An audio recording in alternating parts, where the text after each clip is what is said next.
we've been doing a lot of these deep dives on a very specific topic.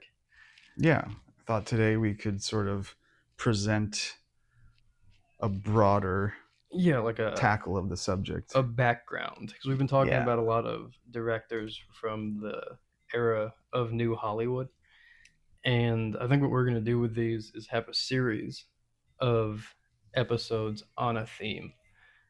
And in the future, we'll have the overarching theme episode come before we start putting out episodes on the theme. yeah, probably. Yeah, but we had this idea Yeah, recently. Um, so this one is going to go over, it's not all encompassing, but it's it's more going to, all encompassing than yeah, a lot of people would it's do. just going to be a little bit of a primer Yeah, on yeah, what New Hollywood is. You definitely know what New Hollywood is, even if you haven't heard the term. It's basically the era of filmmaking under the studios that happened between 1967 and 1976, 77, 78. It kind of petered out at the end. There's a hard start in 1967 okay, yeah. where you have movies like Bonnie and Clyde and The Graduate come out, and you also have In the Heat of the Night and Cool Hand Luke, and it really kicked off this entirely new concept of making films. Yeah, and they were still studio made films. They were just doing studio differently, right? Yeah, like basically, if you go back to 1966 and 65, the top movies are like Thunderball, the Bond movie, Sound of Music, Yeah. Doctor Zhivago, Who's Afraid of Virginia Woolf, That Damn Cat, Okay. old school Yeah. style film that was made under the studio system. And the studio system initially was people were on salary and had contracts. So like directors had contracts, writers, actors But with a directors specific were not studio. like lauded as these great creative No, they came in to geniuses. do their They were job. just grunts. Right. They went to shoot and that was it. Yeah. And then they didn't see the editing and they were already on to their next Right. thing. And so these were sort of mass produced movies for like the whole family to love. These Yeah. weren't like strong artistic statements. Some of them are though, which is Well, astounding. sure. It's astounding how you come out of that system with actual good lasting. Like The Searchers is a really good fucking movie. I love David Lean movies like Yeah. crazy. Is he Lawrence of Arabia? Yeah. Yeah. Yeah. Bridge Yeah. over River Kwai. Yeah. Like I love that. So I'm not knocking what they were producing. It's astounding they came out with good quality content. Well, creative spirit is fierce. Yeah. Sometimes you get sometimes Laurence Olivier is just a very good actor. Sometimes that the little growth comes through the sidewalks. Yeah, but basically what happened was New Hollywood spurred at the same time as American culture was fracturing because 1967 Yeah. is really the year that American culture changed drastically. It's the summer of love. It's when all like the Jefferson Airplane, Doors stuff, all that hit, and America, especially the youth of America, wanted something entirely different. And it had a seedy, dark underbelly that a lot of people chose not to. Yeah, Like, Jefferson Airplane were all about peace and love, but also like guns and heroin and bikers. yeah, and the Haight Ashbury district Yeah. was this amazing, beautiful place until you actually got there and you were like, holy fuck, this is a lot of 12-year-olds on heroin. Yeah. Yeah. But the movies that started to come out kind of mirrored that, where initially there was a lot of like nonsense, hippie type movies, like Beach films. yeah, Beach like parties. that kind of shit. Then that moved to psychedelic stuff with the Magic Christian, which Ringo Starr is in, and Yeah. Candy, which is unwatchable now, and like Gas and Psych Out, which is Jack Nicholson. I want to see that. Yes, Jack Nicholson was in a lot of the early shit. He was in He was in The Trip. He wrote The Trip, Yeah. which is just Peter Fonda tripping on acid. Mm-hmm. That's that whole movie. Yeah. Well, Bruce Dern guides him around, and they run into a really weird Dennis Hopper. Go figure. He was really weird. He was a really weird dude. He's not acting. They just started to roll the camera, and they were like, "Be you." And he's like, I'm on an ounce of coke and some... Yeah, but he had a shaved face and short hair, so he looked more normal. Yeah. But if you look at 1967, you have the last gasp of the old school Hollywood, which is Like Dr. Zhivago. well, this is Doctor Dolittle in Okay. 1967. Doctor Okay. Zhivago is actually a good movie. It's just an old school movie. Yeah. Doctor Dolittle with Rex Harrison is a 158-minute long musical about an animal doctor Okay. with a very drunk So British this was not good quality coming from the big studios. Yes, and nobody It liked was it. overblown, bloated is Yeah. what they say a lot. Nobody saw it because you could also go see The Graduate, which is And better. 67 was The Graduate and Bonnie and Clyde. Bonnie and Clyde. And I think of those movies, I saw The Graduate when I was like 14, and it felt very revolutionary to me. Yeah. But I think of like Bonnie and Clyde and The Graduate and these movies as being like classic movies.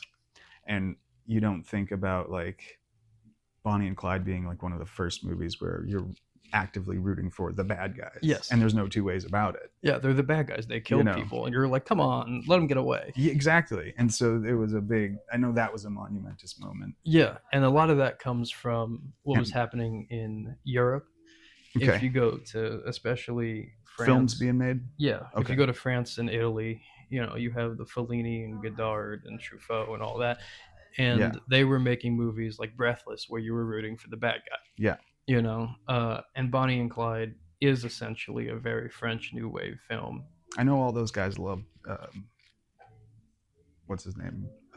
You just said it. The French guy. Truffaut or Godard. Both of them. Both. They were obsessed with those guys. Well, they were actually trying to get one of them to direct Bonnie and Clyde, right? And they couldn't, and it ended up being Arthur Penn. It worked out. Pauline Kael liked it. I know she had a lot to say about things back then. Yeah, it went very well.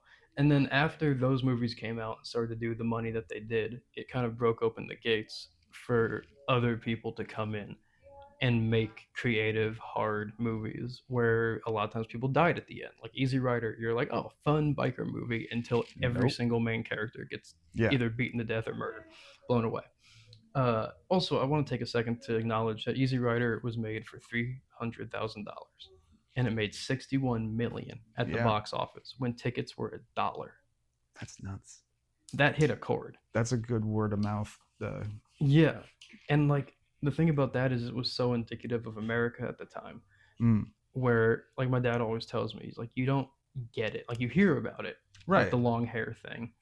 And he was not even old enough in that time to like have long hair and get picked on, but like 8 years later he was playing high school baseball, and he was getting made fun of in the outfield by like random people in Nebraska, yelling at him. Sounds about right. Yeah, yelling like, oh, does your center fielder play with girls? And I remember the joke between us is always like, yeah, I don't see where the insult is. Not quite sure what you mean or how that's bad. But like, and his dad watching the games would get pissed at these people, and you'd go into places and get judged. Where he went to college, long hair, Fu Manchu, and it was in Gunnison, Colorado, and they go into these bars, people would just stare at him, like that one diner scene, Easy Rider. Yeah. And it doesn't click really with people now how divisive that was, because really in Easy Rider they get killed over the way they look. Yeah, that's it. Yeah, I mean, yeah. So it hit a social nerve. Yes. So is that something all new Hollywood films we're gonna see them do as well? Nah, or is it just accessing a darker place? Every successful movie that becomes like that hits some sort of vein in society. Yeah, it's not always as on the nose as that. Like The Exorcist is not. We can't look at The Exorcist and be like, oh well, there was a lot of exorcisms going on at the time. Right. But that movie still hit some kind of vein in what people wanted. Yeah, it's a great horror movie. It is a great horror movie, and there's something that happened in America in general where people began to reject what had been, and that applied in music, and that applied in film, and it applied in writing, it applied in everything. Yeah. People rejected the way things had been, and if you go back farther enough, you see underground stuff doing that in the 50s and early 60s. Like Roger Corman was making weird movies with weird people, but they were B movies that ran late at night at drive-ins. Right. He wasn't making a movie that made. He wasn't going to get an Oscar. No, and he wouldn't tell you he was ever going to get an Oscar. Right.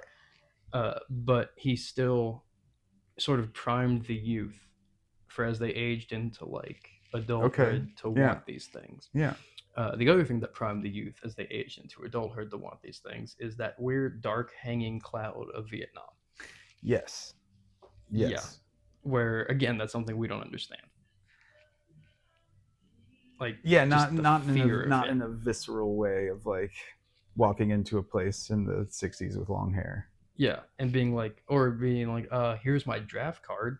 My number is very high, and I'm going to Vietnam, so I might as well volunteer to get a better posting, like my uncle did. Yeah.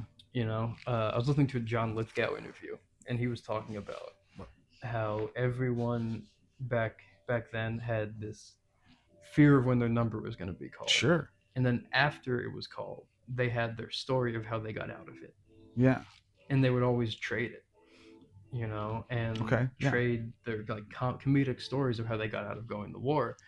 But he was also talking about spending time with these vets who were like real just PTSD, Yeah. and he after him and his buddy were doing stuff with these vets, and after 3 days, John Lithgow was like, I can't handle it, like the guilt because I didn't go. Yeah. And his buddy was a Vietnam vet, but he wasn't as in the combat as these other dudes were. Okay. And his buddy went back to him. I also can't handle the guilt. Like he had went, but And he I've hadn't been there, had and the I shit that they had. Right. And that's not something that we think about. Just the fact of being drafted and your friends are dying and people down the street. The woman down the street's son got sent home in a box. Yeah. And there's a sort of like a loss of collective innocence with the war, especially by these idealistic hippie kids, like going and coming back and having to face that sort of like that psychological darkness that wasn't really addressed in pop culture before. Right. I think that's what I see a lot of new Hollywood doing, is that like Paul Schrader, where they're like, who's going to be able to write Jake LaMotta? Like, nobody's that fucked up, yucky and gross and angry. And he's just like, haha. I bet I can. He's like, yeah. And he did. And people saw it and they were just like, not like, hey, that guy's a hero, but just sort of, there's an ugliness. Well, people hated in that him. movie too. Well, I'm sure. Because it came out 5 years too late. And it's rough. Well, it came out in 1980. Yeah. If it had come out in 1973 or something, like Fat City. But it allowed people to access a different set of emotions that weren't given to them by the more formulaic studio deliveries. I think. Of like, oh, the hero's the hero. Yeah. And then the same thing. I mean, if you look at Paul Schrader, it applies in basically all of his work. Yeah. Yeah, because he did Taxi Driver and Rolling Thunder and Raging Bull and Obsession. He wrote that, and a lot of his movies. He did Hardcore with George C. Scott, which is interesting film. Yeah. But all of his movies deal with this weird, dark anger, violence, and a lot of it is directed at sexuality. Like Travis Bickle, he's got some hangups. Travis Bickle's. Well, he's raised Dutch Calvinist. Yeah. And it's very evident. I was also raised a weird type of religious, so I get it. Yeah, but when we're looking at New Hollywood, a lot of the directors that you would be familiar with that come out of it are people like Francis Ford Coppola, Martin Scorsese, Brian De Palma, William Friedkin, Robert Altman, Hal Ashby, and they all, not for the most part, but made a lot of their best work in a very short period of time. Yeah, we're looking at about like 10 years. Yeah. Right? Yes. And one of the interesting things that I find with New Hollywood is that the directors you can tell who it is. Right. With like, if I were to watch a movie, like if you were to watch a Scorsese movie, I would watch a Scorsese movie, or De Palma movie, and you didn't tell me who made it. Right. I could tell you who made it. Yeah. It's very specific to who it is, and that ties back to the auteur theory. Right. So they had more control, or they were getting more control from the newer studios. Yeah, because at a certain point, Warner Brothers and Paramount, etc., those guys died off, and the new people were like, "Well, these movies are making a ton of money." Right. you know. And Warner Brothers was one of the ones that gave people the ability to make movies that otherwise wouldn't have been made. They did Clockwork Orange. Yeah, I was gonna say, what did they give us? Yeah, they did Clockwork Orange. They did McCabe and Mrs. Miller, which is Robert Altman. Yeah. They did Dirty Harry, which is Clint Eastwood just being incredible. They did Deliverance. Clint Eastwood versus. Yeah, they did Deliverance, which is, Yeah. if you've seen it, that's a weird, rough movie that you weren't Yeah. ready for when it, So when I it can came see, out. I can see that's one that I saw out of context of New Hollywood, but since I've been thinking about it, I'm like, oh, that strikes me as a very Yeah, New Hollywood you're like, film. oh, weird, Like, kind of dark guys trip down a going river. camping. Oh, that guy got Oh. raped in the ass. Yeah, and now they're running for their lives. Yeah. Like, this isn't what I signed up for. Ned Beatty, by the way, is in like half of these fucking movies. He really is. Warner Brothers also did Mean Streets, which is Okay. Scorsese's first That was success. his first. Okay, it was his He first did success. Boxcar Bertha for Okay. Roger Corman, Right. but that was not his first Scorsese movie.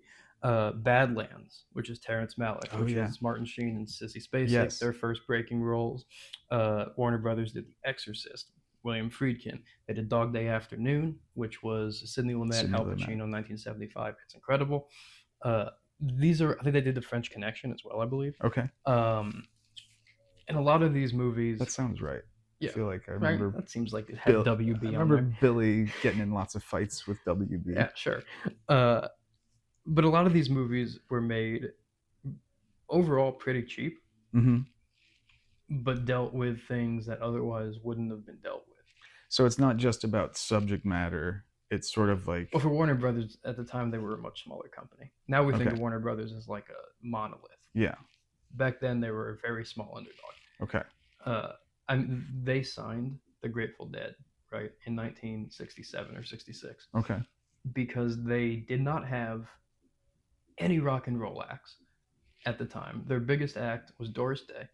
Wow. They went to San Francisco, and Like, we got to get in on this. yeah, well, they were told basically, hey, all those bands, they're all signed.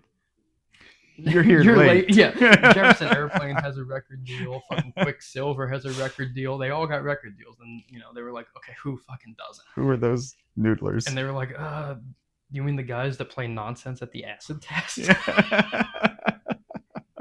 And then We'll they- take them. Yeah, and then they took them, and they kicked them off the record pretty quickly. But since then, have realized that it's quite a moneymaker and bought it all back. Yeah. And Warner Brothers is this big fucking company now, but back then they were the small underdogs who didn't have the money to fund movies like Paramount did. Okay.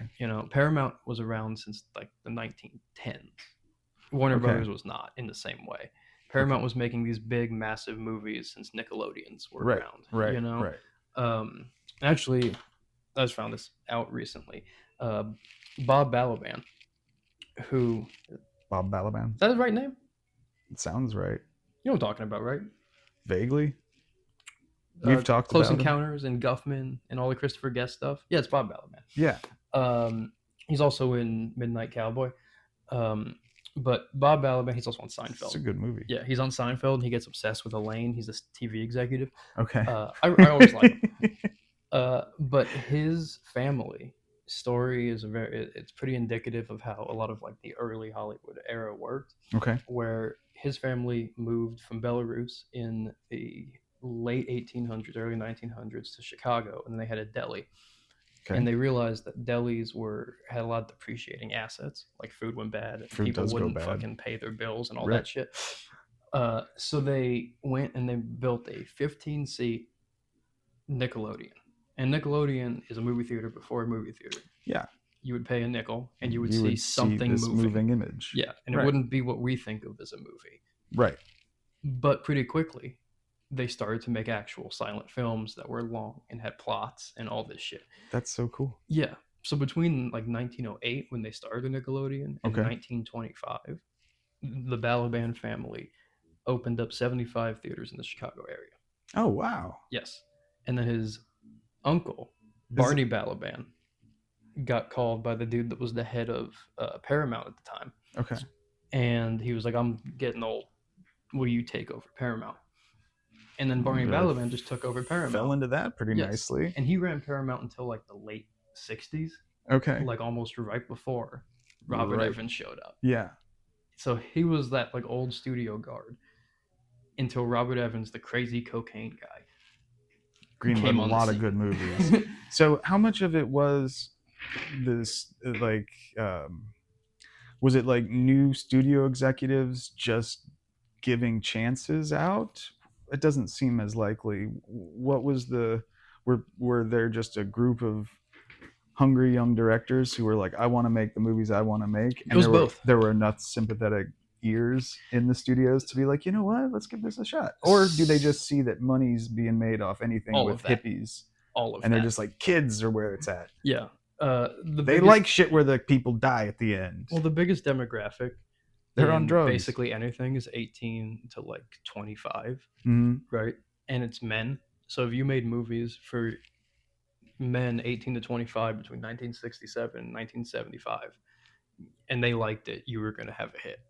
That Okay. was what you were making movies for. I So can see that. one of the things with that too, especially at the beginning, is a lot of the people making these movies were either that age or not that much older. Okay, yeah, because I know Francis Ford Coppola was a older generation of these guys. He was just a couple years older than them. Yeah. So And these guys are all in like their mid 20s. mid 20s to 40.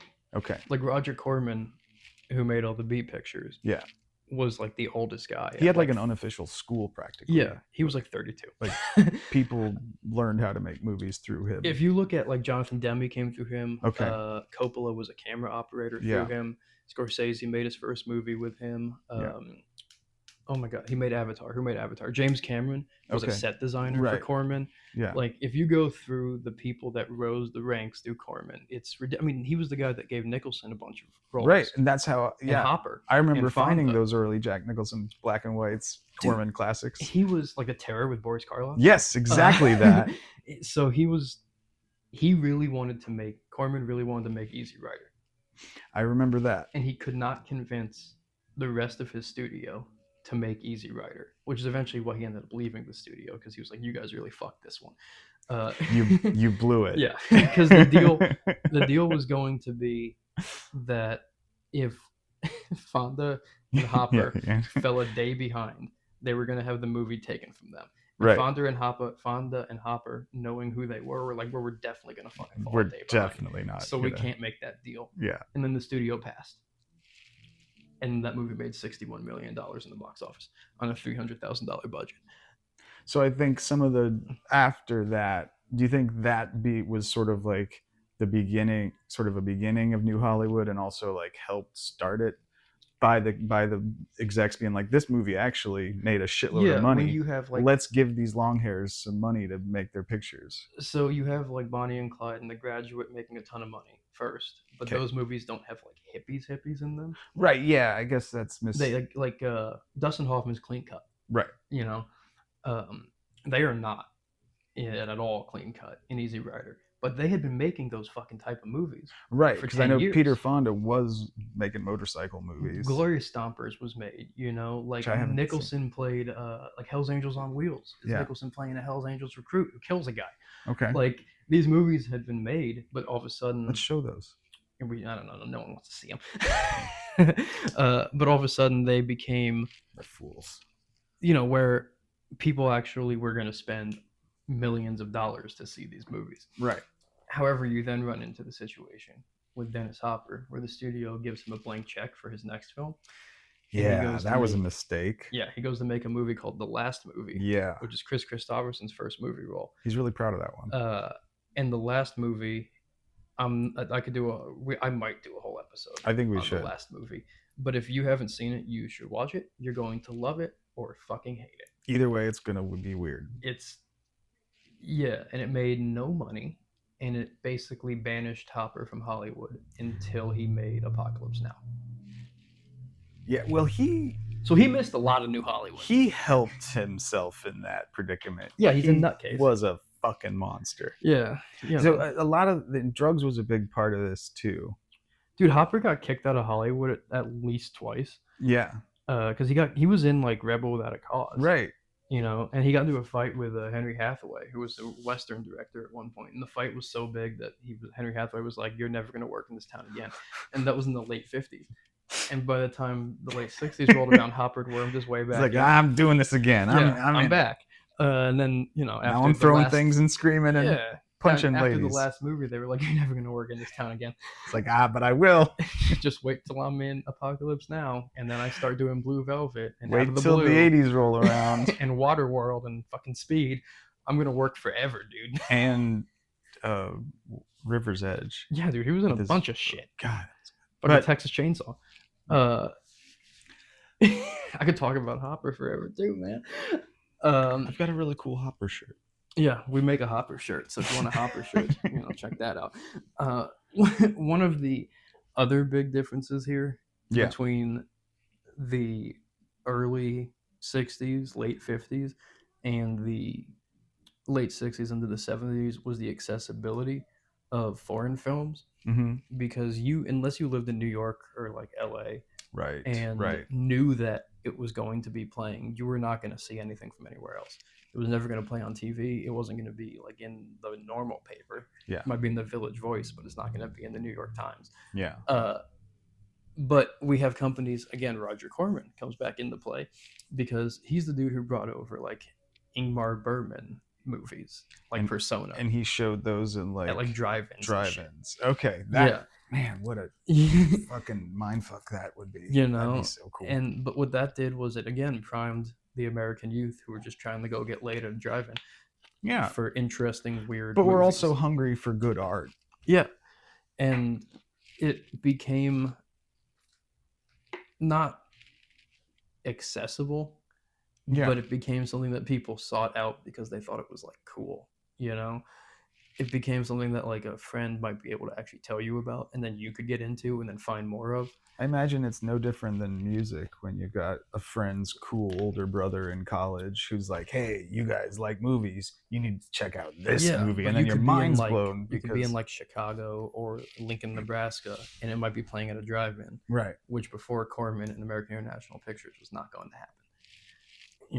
And one of the other things with New Hollywood is there's a consistency of shit bags. Yeah. Definitely getting that. Like it's really, really male dominant. It's really what happens when young men are given lots of money and not told no, and have no like authoritative women in their lives. Yeah, because you have like, if I'm thinking, Julia Phillips is the one woman I can think of who's involved. There were some ladies involved that were like real tough. You had the gals because it was a boys club for sure. But even like if you go to LA in the early '70s, a lot of these people would hang out at Margot Kidder and Jennifer Salt's house on the beach. Mm-hmm. And both of them were in Sisters with De Palma. Margot Kidder was also in Amityville. She played Lois Lane. It's awesome. And Jennifer Salt was in not a ton. She kind of quit acting. But they would all go hang out. All the guys, fucking Scorsese and De Palma and Bob Rafelson and Bert Schneider and Paul Schrader, who they hated. They hated him. Would come out to their house and hang out. But you'd still have these women like who were free love and all this, but they were still cooking and doing all that shit, running their place. Yeah. It still was like the old school setup of like housewife stuff for the boys club. Yeah. And all these dudes cheated on their wives constantly. They blew little George Lucas's and Peter Spielberg's mind, didn't they? Was that Jennifer Salt? Yeah. Just by like having kids out, just by being like, yeah, we're just hanging out. Yeah, it's like we're tanning. Yeah. But it's an era of film that I don't think has been seen since. Yeah. And once it ended, and it ended not as quickly as it started, but still relatively quickly, because you had around 1975, Jaws came out in '75, right? And Jaws is still kind of a new Hollywood style movie, which is Spielberg. Where it's not so cut and dry and not everything's laid out, and it's still like a little dark and it's scary and all that, but it still made, oh my god, so much fucking money. So much money. So much fucking money. But what really ended in my opinion, New Hollywood Yeah, I wanted to ask you about the was beginnings and the endings. Star Wars. Okay. Star Wars in '76 put a fucking rap on New Hollywood because Star Wars is a children's movie. As designed. It literally, that's what Lucas That's has said. It's a movie yeah. made for 10, 11, and 12-year-olds. Yeah. But it made more money than any of these other fucking movies. However, you also have to look at the demographic change because the people that were young in 1967 and 68 and 69 were not the same people that were young No. in 1976, 77, and 78. The people that were young in those years, 18, 19, 20, etc., Yeah. never went through the draft. They didn't have friends die. They didn't deal with this breaking in American society in the same way. And the people that were older, who still had dealt with it, had families and jobs and lives, and they weren't going to see movies in the same way. They weren't going on dates with new girls, all this shit. Yeah. And once you get to the 80s, with the kids that were born in the late 60s who don't remember any of it and just want like Indiana Jones and Star Wars and E.T. and all that shit. Yeah. The demographic changed and studios gained control back and changed with it. Do you think there was like, man, we kind of took our hand off the wheel for about 10 years with those Hollywood brats? Well, they did, but they didn't because they made a ton of fucking money. Didn't they get a lot more formulaic again in the 80s? Yeah. Like it was just like, okay, we know these things work, and the executives were more businessmen than artists. Yes. And isn't that always been the case, but like much more so the case? Yeah, people like Robert Evans got pushed out. Yeah, and he was a nutcase, but he really loved movies. But I gotta come up with this list. Yeah, if you don't know who Robert Evans is, Robert Evans was the kid stays in the picture for a while. Yeah, he made that. It's an entertaining thing that he made about himself. But under his being a head of Paramount, they did The Conversation, Serpico, Godfather, Harold and Maude, The Confession, True Grit, Italian Job, Rosemary's Baby. Wow, that's nuts. That was his run of biggest hits. Okay. And then as when he directed his own movies, he directed Chinatown and Marathon Man, and not directed, he produced, and Black Sunday, and also Urban Cowboy, and Popeye. I love Popeye and Urban. Those are both 1980. Yes. Those are two movies I really love from being a kid. Popeye's a good indicator of also the end of New Hollywood, because Popeye is an Altman movie. Yes. Robert Altman. And Robert Altman was one of the biggest fucking things in the world in New Hollywood. He did Nashville. He's a very difficult, and McCabe and Mrs. Miller. guy as well. Yeah. And he did Three Women, which is a nuts fucking movie. It's very good. Okay. Sissy Spacek and Shelley Duvall and a lady whose name I can't remember. I'd like to watch all these at some point. Nashville's one of my favorite movies. If you like country music, you should watch Nashville. It's a 2.5-hour long borderline satire of pop country. And making it in the studio, or not in the studio, in that city. I don't know. Fuck it. I hear it's a very good film. It's a great film. My dad hated it. When it came out, he hated it. But Altman made Popeye with, again, Shelley Duvall. She was in a bunch of his movies, and it fucking bombed because it was past the point of what people didn't want that anymore. Which is just stupid to me. People didn't want, if they wanted a Popeye movie, it was going to have to be like cartoony, like actual, and big, and not like the way they fucking did it. Not Robert Altman. Yeah, not Robert Altman doing Popeye. But he did make a comeback in the 90s. Because everything is sort of sick with The Player. Okay. Yeah, The Player is a great movie. Everything is cyclical in fashion and music and film and art. Sure, of course. And the 90s had a resurgence, which really came about in independent film, where Miramax, regardless of your opinion on the Weinsteins. Oh, yeah. Miramax, we're all in debt to them for giving us like Paul Thomas Anderson and Quentin Tarantino. There was a period in this era where I noticed like every movie I loved on VHS or DVD came out from Miramax. Yeah, definitely. Because they were the only ones giving because these type of directors. Even when I was like 15 or whatever, I was just like, oh, these guys are giving it to guys who want to make good movies. Yeah. Like, that's great. And that's when you circle back to like Reservoir Dogs. Yes. You're rooting for the bad guys. Yes. And it's very violent. And you can tell Tarantino loves his 70s New Hollywood. His book Cinema Speculation. I bet that's really It's good. incredible. I'm I gonna. recommend that to anyone. I will read it. I'm on the topic. If this is something that interests you, Cinema Speculation, Tarantino is a great book. Pictures at a Revolution is a great book. I can't remember the guy's name who wrote it. Um, you have Adventures in Screen Trade, And William Goldman. yeah, Adventures in the Screen Trade. Yeah, he I'm- worked forever. I'm reading that right now. Yes, it's very good. He did Butch Cassidy and Marathon Man Yeah. and a bunch of other stuff. He also did Princess Bride, which is weird. Yeah, which Um, is cool for me. there's a couple books that are more biographies or autobiographies. William Friedkin's autobiography is fantastic, and he reads it, so I'd highly recommend listening to it instead of reading it. Pacino just put out his autobiography, and he Sonny reads Boy? it. Yeah, Yeah. and it's incredible. And he has like weird little asides that he does that definitely aren't in the book. I believe that. There is a good Kubrick book that came out recently.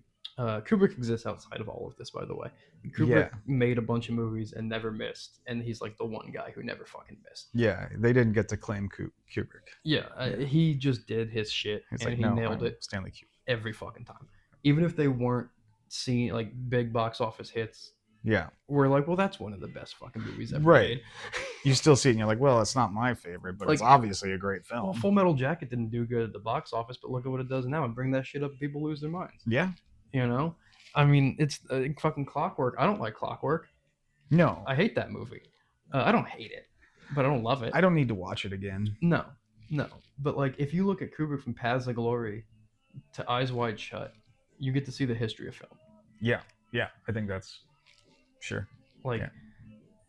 Paths of Glory is a pure 50s black and white war movie. I've never seen it. It's very good, Kirk Douglas. But again, it also has complicated themes that people weren't allowed to really do in America at the time. Right. But he worked in England for the vast majority of his career. Yeah. There are some other things I would like to recommend. One is the film Babylon that came out recently by the guy that made Whiplash. It has Brad Pitt and Margot Robbie, and it deals with the transition from silent to sound film in Hollywood. It is absolutely batshit insane in a lot of ways. It is definitely not like anything else I've ever seen. I've seen a clip. I liked what I saw. Yes, which I appreciate when things are not like anything else I've ever seen. Yeah. If you were going to go through and watch new Hollywood movies to try and get a feel of it, What's your top number 10, 5? I should have written this down before, but I You would can come go up. Graduate. Okay. I think it holds up better than Bonnie and Clyde. I would go with Mean Streets Mm, and Taxi Driver because I feel like they go together for Scorsese. Apocalypse Now is Definitely. a very obvious choice. Apocalypse Now Yeah. wrecked Coppola's career, in my opinion, because he made his opus and then still had to be alive for 50 more years Yeah. and keep trying to do it again. Dog Day Afternoon, Mm. Exorcist, Harold and Maude, Shampoo, like, yes. I was wondering if you could talk about Warren Beatty a little bit, or is that too? Have we brushed over that era? Dude, it's 'Cause the he problem with was- this is there's so much information. I know. Well, like And we don't script anything. I would like. Right. I have a list of notes I can't read. I was really when I read Easy Rider. Oh, that's another one. Easy Riders, Raging Bulls. Yeah. That's a fantastic book until the end. Peter Biskind. I don't like it when he gets too writerly And but shits on all yeah. the people. but when he's just like giving you history, it's great. But I did not know. I've always thought Warren Beatty was just kind of like a pretty boy actor. I did not know that he is such a fucking ruthless mogul. Yeah. And yeah, like crazy, but not like Dennis Hopper crazy. No. Crazy, like, no, I'm gonna go into the old Paramount guys and like swing my dick at them and kind of just get my way. Yeah. He would- And force my movie to be made. right, and then do it. And he's like, and I'm gonna act in it and direct it. And But not direct it. Hal Ashby's going to direct sure, it. sure, Yeah, I mean, you basically fucking said it. okay. Warren Beatty, that's something that wasn't able to happen before, where a star would be the guy driving the vehicle. Yeah, You know, where, and that happened with Robert Redford a number of times as well, where he was the Yeah, guy yeah. driving the car. the movie was made because he wanted it to get made. They forced it through. And yeah, and You Jack know, Nicholson had more to do like that as well, didn't he? well, Because he was involved with. Nicholson is an interesting case. I remember the quote being like, "What? Now I gotta pay attention to Jack fucking Nicholson? He's a movie star Yeah. now because he'd been around." And he finally fucking made it. He was And like then Andy Griffith. And shit. Yeah, yeah. Nicholson and Robert Duvall are interesting cases Okay. where they're leading men, but they're not classic movie stars. Mm-hmm. They'll play pieces of shit, Yeah, and they don't have to be redeemable. yeah. Warren Beatty, he wants to be redeemable in the end. You know, it doesn't like I don't think it comes across that good in Shampoo, which I really love, but he's kind of a shitbag in Shampoo. Definitely. He's redeemable in McCabe and Mrs. Miller. He's redeemable in Heaven Can Wait. It's, you know, Robert Redford. Even when he's the Sundance Kid, he's redeemable. You still like him. He's still, You know, yeah. The Electric Horseman, he's a down and out alcoholic, but he fixes it in the end. I really want to see like It's a very good movie. Also, you get to see him in just like a fucking sparkly, like literally like a lit up cowboy suit, and riding a horse through Las Vegas. Oh. Yeah, he fucking rides down the strip while Willie Nelson's Midnight Rider is playing, and then all the lights go out behind. It's really cool. Sidney Pollack made that. But Nicholson and Duvall would play bad people. Okay. Yeah. If you look at Nicholson's career, Five Easy Pieces sticks out. That's an irredeemable character. He's a real piece of shit to Karen Black that whole movie. Yeah. And he never isn't. Yeah. But people still want to see him when he goes and he does Chinatown. You still go, oh, but it's fucking Nicholson, man. Because yeah. And to this day. Because you know he's an actor with chops. Yeah. Not because you think he's Captain America. Exactly. Yeah. You know, and he's not like a pretty boy in the way that like Beatty and Sure. Yeah, Redford are, or Yeah. Paul Newman. But Paul Newman would also kind of play Yeah. worse people. I have a He lot would- of admiration for Yeah, Paul he would Newman. he would give in to the irredeemable character in a Yeah. way that Beatty and Redford would not. He was scrappy. Yeah. I think he liked just to win you over a little. The other fucking star who's been a star for I don't know 65 70 years now is Clint Eastwood. You mean the greatest star of literally the decades top and movie star decades? probably ever is Clint Yeah. Eastwood. If you look at lists of top stars, movie stars by like box office draw Clint Eastwood's up there for all the eras. for every decade between the 50s and like fucking now. The movie book I'm reading now is written in '83, and he's talking about like the most recent lists, and It changes into every like year. the '60s. But it's like Clint Eastwood is always there, Like at the top. and he's like, and what will it be like 10 years from now? I wonder. And it's And it like, was well, still Clint pretty Eastwood much with the fucking fucking Clint Unforgiven. Eastwood. Yeah, exactly, and Unforgiven. You know, it's like, what about, 20 years from now, though? It can't be. It's like, well, fucking look at Gran Torino. Right. People just love Clint Eastwood. Partially Yeah. because he's a very talented guy. He can direct, he can act, he can fucking put together a story. But one of the reasons he keeps getting like jobs for so long is that he will do it on budget and on time, and he'll be Clint fucking Eastwood. Yeah. Any Yeah. studio will greenlight Clint Eastwood because you Right. have Clint Eastwood. He will not blow up your budget, and he will come in probably under schedule Seems that way. because he shoots everything one time. But And- he wasn't included in the New Hollywood crew for the most part. Well, he is and he isn't. Okay. He almost exists outside of it because New Hollywood didn't make him or break him. Okay. You know, he So was New Hollywood is sort of like a kind of nearly self-contained little universe. It's a group of people, and it's an era. Yeah, and like Eastwood it's- movies like Dirty Harry was definitely a New Hollywood style movie Yeah, yeah, where it was dark and the main character was not like he was redeemable because he was fighting like the only worst person. right. Because You know? like we got to make a character so shitty that he's got to fight like child rapists or something just that's so what they he did. can win. Yeah. Yeah. And like Eastwood was a star in the 50s and he was Yeah. a star in the 60s with his westerns, and he made New Hollywood stuff, and he just continued to put his movies out over and over. He did Yeah. The Iger Sanction in 1974. That's not a New Hollywood movie. It's a great fucking film though. Yeah. You know, like it's not breaking any boundaries necessarily. It still has George Kennedy in it, who's a character actor from the 50s. Yeah. but he just constantly put out shit that people wanted to see. Play Misty for Me is kind of New Hollywood. Yeah. Yeah, he was allowed to take chances because of New Yeah. Hollywood, but it was not.